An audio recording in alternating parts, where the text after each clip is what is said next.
आज हम सीखेंगे त्रिभुज की रचना करना जब दो भुजाओं की लंबाई और उनके बीच के कोण की माप दी हो।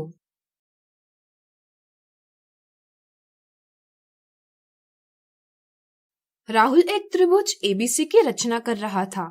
त्रिभुज एबीसी में भुजा एबी की लंबाई 2.7 सेंटीमीटर है, भुजा बीसी की लंबाई 4.7 सेंटीमीटर है और कोण बी की माप 65 डिग्री है। राहुल को एसएसएस कसौटी के आधार पर त्रिभुज की रचना करना ज्ञात है। एसएसएस कसौटी के अंतर्गत त्रिभुज की रचना करने के लिए त्रिभुज की तीनों भुजाओं की लंबाई ज्ञात होना आवश्यक है। यहाँ राहुल को त्रिभुज एबीसी की भुजा एबी और बीसी का माप तो ज्ञात है, परंतु भुजा सीए का माप ज्ञात नहीं है, इसलिए राहुल ने त्रिभुज एबीसी की रचना नहीं की। तो अब आप सोचिए, क्या राहुल त्रिभुज एबीसी की रचना कर सकता था? चलिए देखते हैं। त्रिभुजों की सर्वांग समता यानी कॉन्ग्रुएंसी ऑफ ट्रायंगल्स में हमने सीखा था कि यदि किसी त्रिभुज की दो भुजाएं और उनके बीच का कोण दूसरे त्रिभुज के संगत दो भुजाओं और उनके बीच के कोण के बराबर हो तो वे दोनों त्रिभुज सर्वांग सम यानी कॉन्ग्रुएंट होते हैं। सर्वांग समता के इस प्रतिबंध को सर्वांग समता का एसएएस प्रतिबंध यानी एसएएस क्राइटेरिया कहते हैं। यह प्रतिबंध हमें इस बात की भी जानकारी देता है कि अगर दो भुजाएं और उनके बीच का कोण दिया हो तो हम एक अद्वितीय त्रिभुज यानी यूनिक ट्रायंगल की रचना कर सकते हैं। चलिए एसएएस कसौटी के आधार पर त्रिभुज एबीसी की रचना करें। पहला चरण, सबसे पहले हम त्रिभुज एबीसी की मापों के अनुसार एक रफ आकृति बनाएंगे। रफ आकृति बनाने से हमें अनुमान लग जाता है कि त्रिभुज की रचना किस प्रक्रिया से की जा सकती है। इस प्रकार हम त्रिभुज की रचना सहजता से कर पाएंगे।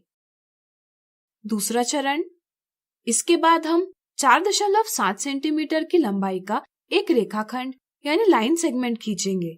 रेखाखंड को नाम देंगे बीसी।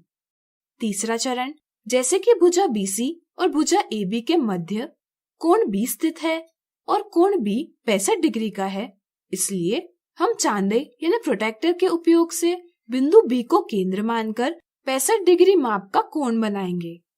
अर्थात हम बिंदु बी पर एक किरण यानी रे खींचेंगे। किरण को नाम देंगे बीडी। किरण बीडी रेखाखंड बीसी के साथ 65 डिग्री का कोण बनाती है।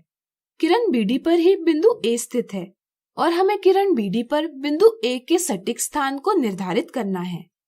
चौथा चरण, जैसा प्रश्न में दिया हुआ है कि भुजा एबी का माप 2.7 सेंटीमीटर है, अर्थात बिंदु बी बिंदु ए से 2.7 सेंटीमीटर की दूरी पर है, इसलिए अब हम 2.7 सेंटीमीटर की त्रिज्या यानी रेडियस लेकर और बिंदु बी को केंद्र मानकर किरण बीडी पर एक चाप खींचेंगे। चाप किरण बीडी को एक बिंदु पर काटता है। प्राप्त प्रतिच्छेदन बिंदु ही त्रिभुज एबीसी का शीर्ष ए है। पांचवा चरण, अब हम बिंदु ए और बिंदु सी को जोड़ेंगे, जिससे हमें त्रिभुज एबीसी की भुजा सीए प्राप्त होगी। तो हमने एसएएस प्रतिबंध का प्रयोग कर त्रिभुज एबीसी का निर्माण किया है। आज हमने सीखा त्रिभुज की रचना करना जब दो भुजाओं की लंबाई और उनके बीच के कोण की माप दी हो। अगले वीडियो में हम इससे जुड़े कुछ उदाहरण देखेंगे।